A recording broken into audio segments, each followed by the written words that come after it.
Church. Amen. Church. Amen. Church. Amen. I think that was Kendrick. I think so. Everybody, I'm Absurd. Man, y'all can even see my hands when I do this. Should I be like right here? I'm Absurd. Yeah! Hey, there we go. I'm Absurd, and this is Chinese Alley.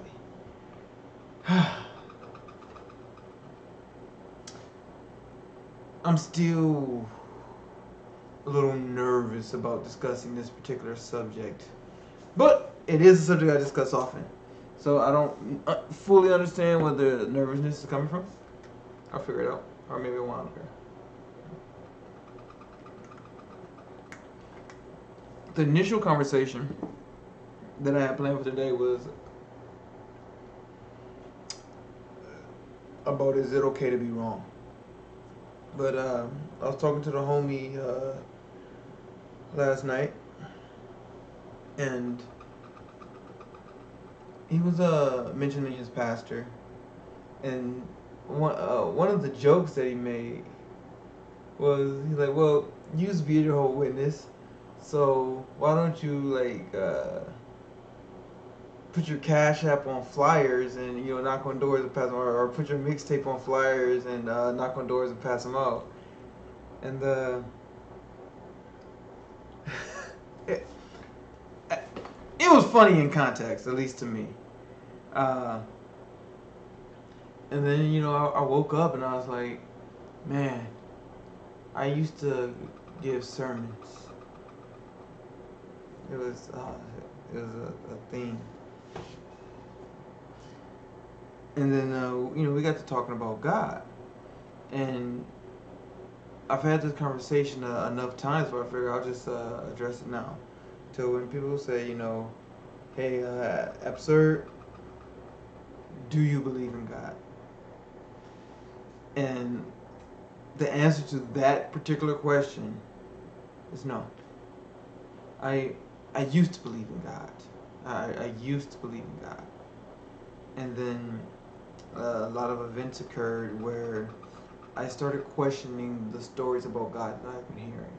Because everything I knew about God, someone had told me or I had read somewhere. It was always in the story.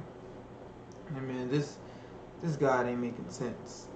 Like, who is this guy? And they're like, oh, thou shalt not kill. Hey, go and murder the babies. It's like, what? Like, come, like, bro, who is this? What's going on? Or I would see the instance where I mentioned, from my perspective, I had manipulated someone into having intercourse with me. And from their perspective, they were putting all the blame on her, saying that how she tricked me. And it's like, what? That's not really what happened. Like, I volunteered. I wasn't tricked. And I didn't like how I wanted to feel guilty, because I didn't know what guilt should feel like. So I had a feeling that I was trying to experience. I wanted to feel guilty. That's what made me confess in the first place. I wanted to feel guilty. I didn't understand what guilt felt like. I didn't know that I was experiencing guilt at the time. But that guilt from having deceived and manipulated someone, and apparently this entire organization, led to me wanting to, separate myself into questioning my beliefs about God and what I thought God should doing and what I thought its representatives.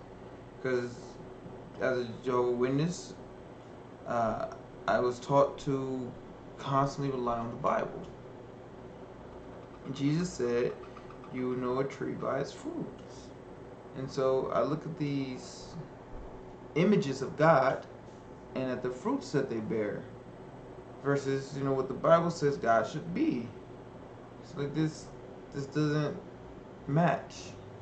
These aren't, like, what is going on? But I couldn't be atheist because some parts of me knew that I had interacted with God, and I couldn't shake it. Like, now I know it's because of my experience in heaven, but at the time I didn't even make that connection that, you know, God was, that I had met God. But because part of me had experienced this meeting of God, I couldn't be atheist, because it's like when I was like, no, there is no God. That's wrong. There's something. I don't know if it's God, but there's something, and it's not what this Bible is telling me. Whatever I met is not what this Bible is. Not the same thing that's being described in this Bible. For the most part, Jesus did a very accurate description of it. But I was like, yeah. So what I'm operating on when it comes to God isn't belief. Like, my belief is irrelevant to the experience, because having met God is not about if I believe it's there or not. It's part of my history. It's part of my collection of experiences. Like, oh, I've met this thing, and I was absolutely terrified. Absolutely terrified.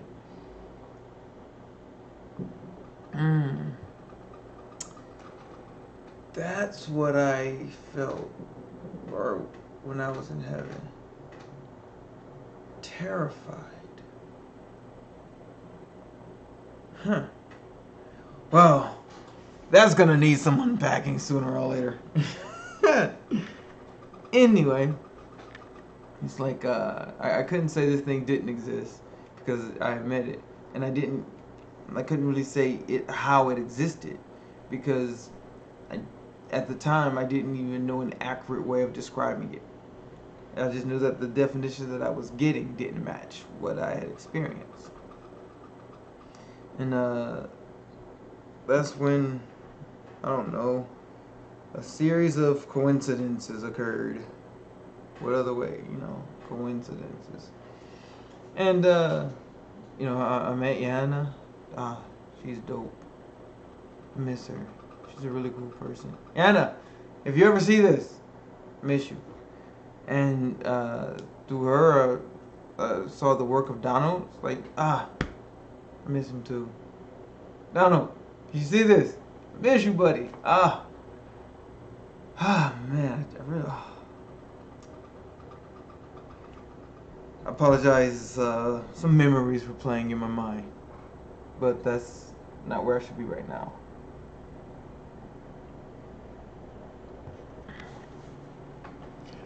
And he provided definitions that were, to me, they match my experience. And so it was like, because a lot of the things that you're describing match my experience, I started making a lot of stuff about me. He's like, oh yeah, so I'm from Ohio. I'm like, hey, I'm from Ohio. He's like, yeah, I've been to heaven. Hey, I've been to heaven. He's like, and I'm this thing. So I'm like, hey, maybe I'm this thing. And like, you don't want to be this thing. You would know if you were. I'm like, yeah, but maybe.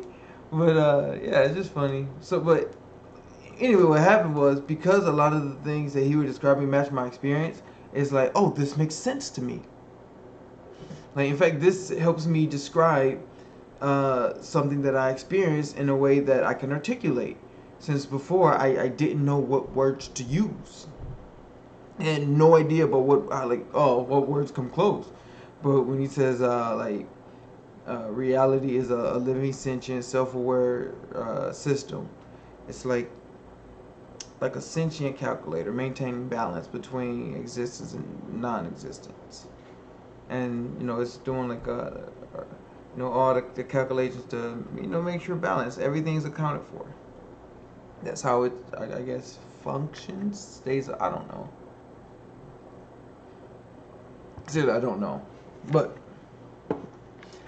that's something that you can observe around you.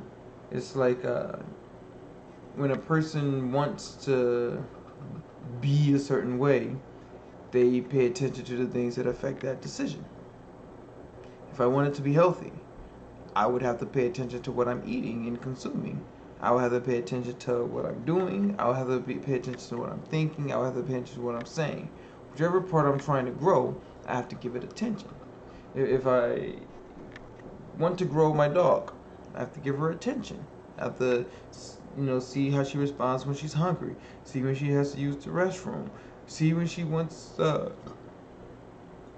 comfort or wants me to hold her or pet her. If I want to grow the plant, I have to see if it's getting enough sunlight. I have to pay attention to see if it's getting enough water. It all requires attention. It requires attention. And because I had a framework of information that I could start paying attention to other stuff. So, and that's just that, like any organism that wants to grow intentionally has to pay attention to how it's growing. Any sentient, self-aware system that wants to grow has to be aware of what it's doing, what it's doing, and what parts of itself is doing, what's the greater part of itself are doing, what each thing is doing. So like you're walking with someone. If you're paying attention, you don't have to waste communication on, saying, hey, move this way. Hey, move this way. As you start to communicate, they see your eyes gaze that way, scan the room. They see your body starts to turn. When I move, you move. Just like that. When I move, you move. Just like that. When I move, you move. But yeah, it's like just like that. It's harmony. It's harmony. It's what humans would call love.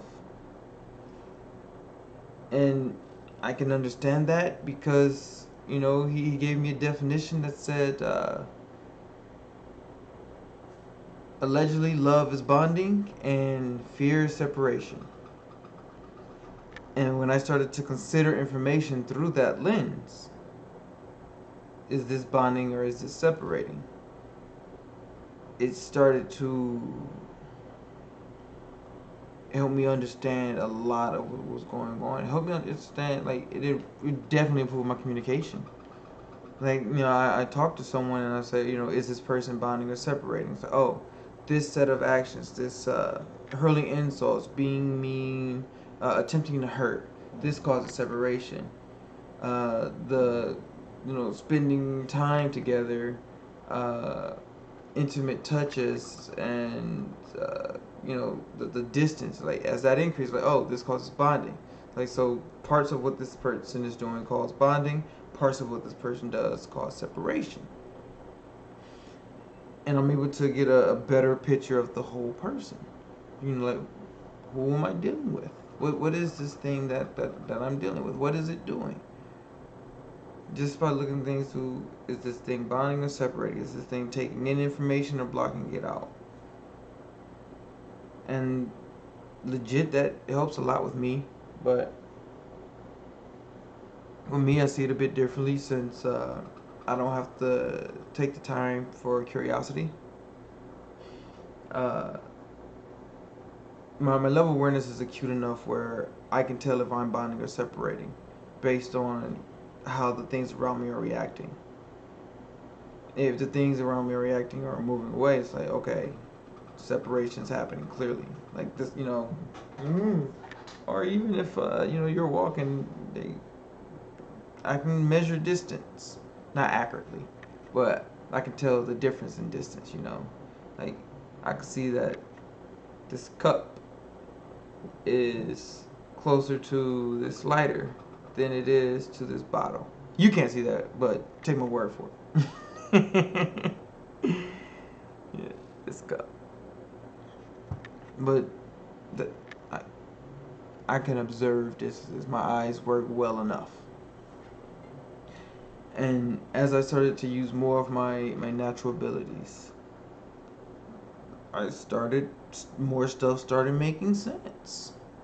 That's the best way. I still think and debate and meditate. Uh, that's how I get a sense of peace, I guess. And from focusing on my breathing. Yeah.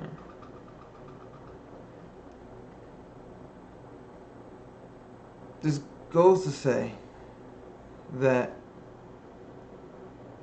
through experiences in life, I've started to understand that belief isn't necessary. I've I've drawn closer to God when I stopped utilizing belief than when I did. When I utilized belief, there was always this barrier between me and God. But as I utilized the barrier less, then well, there was less use of the barrier. It was just I was getting literally closer to God. Like closer to reality. I was getting less imagination, more real information. And because I was getting more real information, then it allowed me to build more solid structural connections in my brain. And because the information in my brain is passing through solid structural connections, it can travel efficiently. It's like if you have a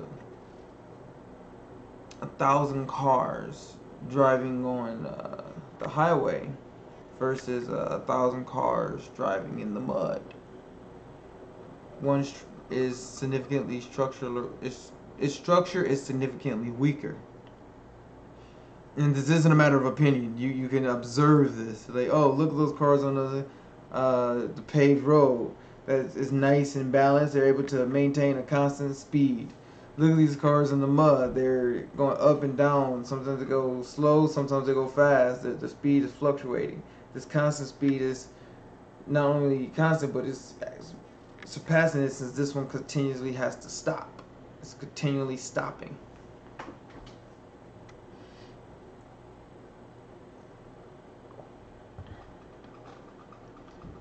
And that's what I do to my brain. That's what I do to my body.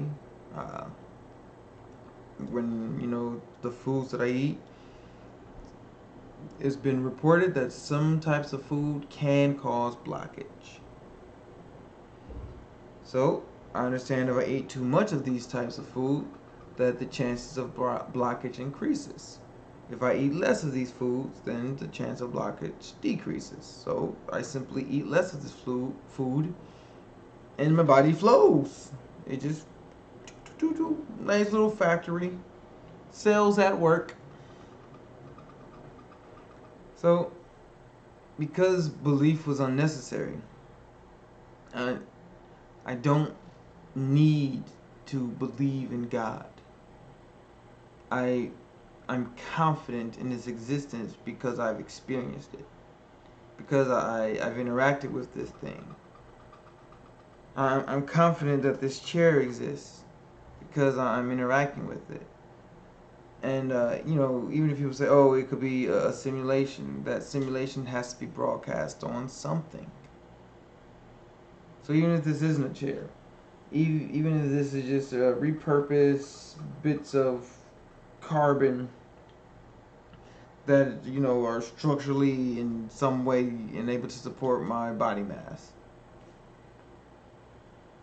I'm confident it's here because that idea is on top of something.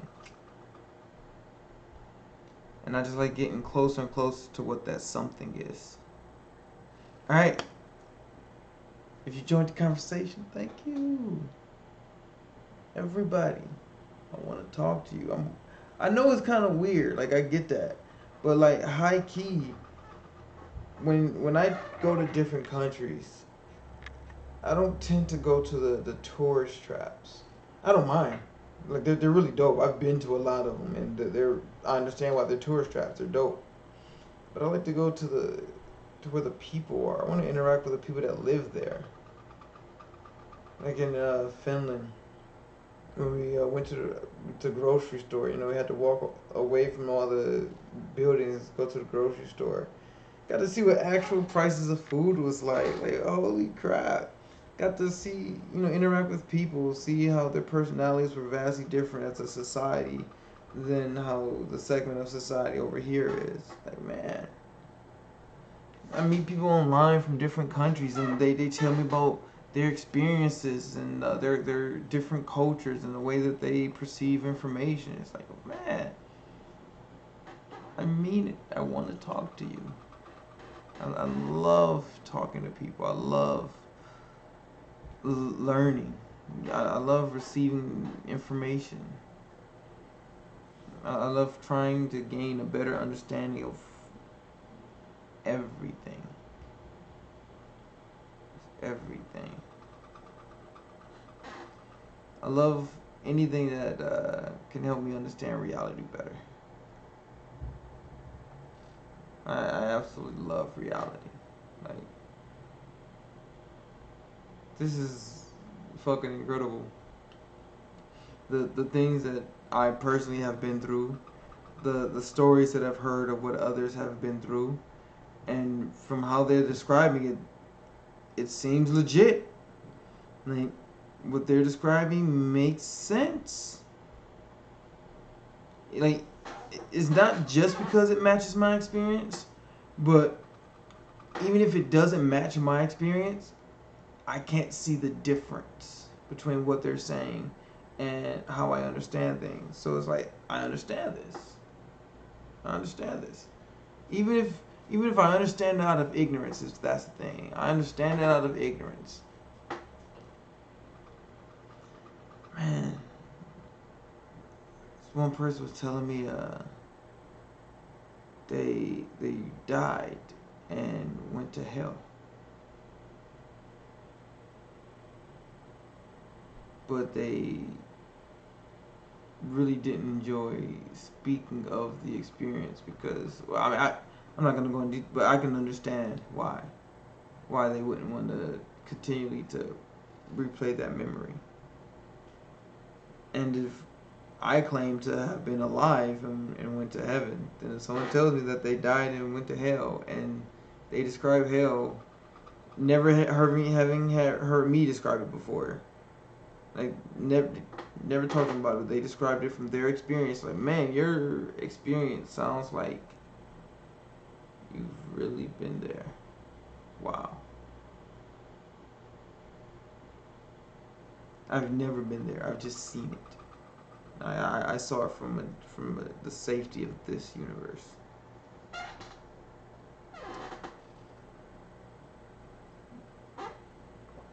Oh, man. Not all experiences are like that. There are other fantastical experiences as well.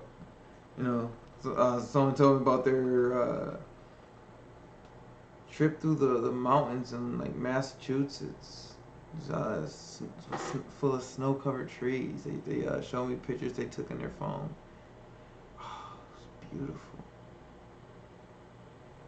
Someone told me about their experience in California and invited me up to Big Sur. Got to see the galaxy. It's amazing. Like, I love sharing experiences with others. I want to talk to you. My name is Absurd Charles. Follow me on Facebook. Instagram is Absurd1. Hit me up at the IG. Hit the D. I'm like, hey. Alright. Abby out.